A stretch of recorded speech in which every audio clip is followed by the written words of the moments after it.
যায় গৌর কথায়। আমার গৌরাঙ্গ মহাপ্রভু একদিন পার হয়ে যাচ্ছে গঙ্গা। গঙ্গা যখন পার হয়েছে নীলাচলের উদ্দেশ্যে, তখন কি করলেন, ওই গঙ্গার ঘাটে একজন না ধরে দাঁড়িয়ে আছে। ওনাকে বললেন, দাঁড়িয়ে নাই, একবার আমায় পার করে দাও, আমি নীলাচলের দিকে রওনা হয়েছি। ঠিক আছে, এটাই তো আমার কাজ, পার করে দিচ্ছেন। পার হয়ে যাওয়ার পরে ওই দিকে যাওয়ার পর বলছে যে, নে তুমি একটা কাজ করো, আমার কাছে তো কোনো পয়সা করি নেই বাবা, তা আমি তোমাকে একটু আলিঙ্গন দেই, প্রেম দেই, তুমি প্রেমটুকু নাও। বাবা অভাবী মানুষ কি সেটা বুঝবে? অভাবী মানুষ, ও বলছে সারাদিন কোনদিন যাত্রী পাই, কোনদিন পাই না, যেদিন পাই না সেদিন অনাহারে থাকি, স্ত্রী পুত্র সন্তান আদিনী। যেদিন একজন পাই বা দু একজন পাই, সেদিন চাল ডাল নিয়ে সবাই মিলে প্রসাদ পাই। কিন্তু আজ সারাদিনে তুমি একমাত্র আমার একজন গ্রাহক, আমি কিভাবে তোমায় পয়সা ছাড়া পার করে দেব বলো? পার করে দিয়েছি, তুমি আমায় পয়সা দাও। কিন্তু গৌরাঙ্গ মহাপ্রভু বলছে, আমার কাছে কোনো পয়সা নেই, তুমি পারলে আমার কাছে একটু প্রেম নাও। নেই কি হচ্ছে, আমি তোমার প্রেম প্রেম বুঝি না বাবু, তুমি আমায় করি দাও। কি মাধব রে,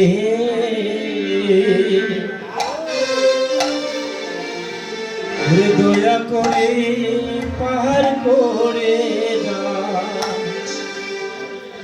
নাই পাহাড়ে করি মাধুরী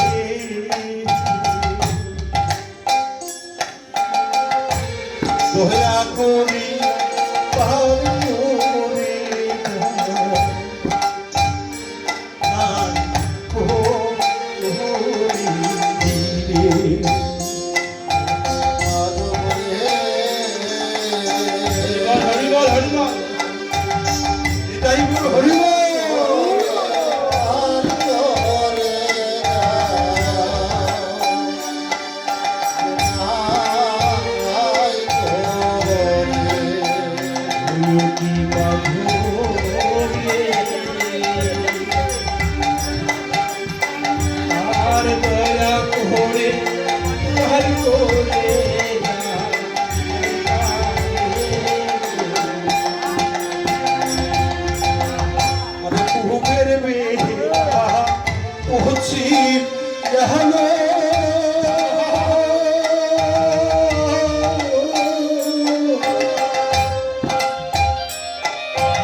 জীবনের বেলা পূর্ব দিকে উদিত হয়েছিল, এখন পশ্চিম পার্শ্বের শেষের দিকে চলে এসেছে।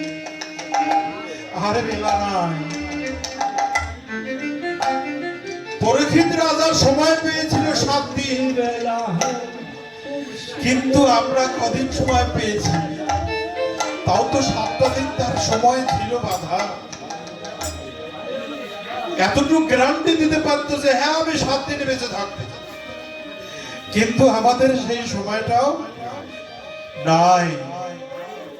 এই জন্য মাধবের কাছে বললাম, মাধব রে, আমার জীবনের বেলা শেষ হয়ে গেল, এই পূবের বেলা পশ্চিমে চলে গেল, তুমি আমায় একবার পার করে দাও মাধব। তাই কি হলো, ওই প্রভু যখন বারবার বলছে যে আমার কাছে কোনো করি নেই, একটু প্রেম নাও, কিন্তু মাধব বুঝছে না, ও পাটনি বুঝছেই না, বলছে না না না, আমার করে দিয়ে যাও। প্রভু যখন চলে যাচ্ছে তখন সামনে গিয়ে বৈঠাখানা হাত দিয়ে এভাবে ধরে আছে রাস্তা রাস্তা আটক করে ধরে আছে যে না প্রভু পয়সা না দেওয়া বন্ধ যেতে দেবো না। কি করলেন? প্রভু আরো এড়িয়ে যাচ্ছে, ও আরো সামনে গিয়ে দাঁড়াচ্ছে, পতাকা যেতে দেব না। এভাবে যখন দাঁড়িয়েছে তখন প্রভু কি করলেন? আস্তে করে ওনাকে জড়িয়ে ধরলেন। যখনই জড়িয়ে ধরলেন তখন প্রভুর পরশ লেগে তার ত্রিতাপ হৃদয়টা শীতল হয়ে গেল। তার মনে হলো যে আমি কি করছি। তার সব মোহ মায়া মমতা কেটে গেল। স্ত্রী পুত্র সংসার নিয়ে যে মায়া মমতায় বিভোর ছিল সেটা কেটে গিয়ে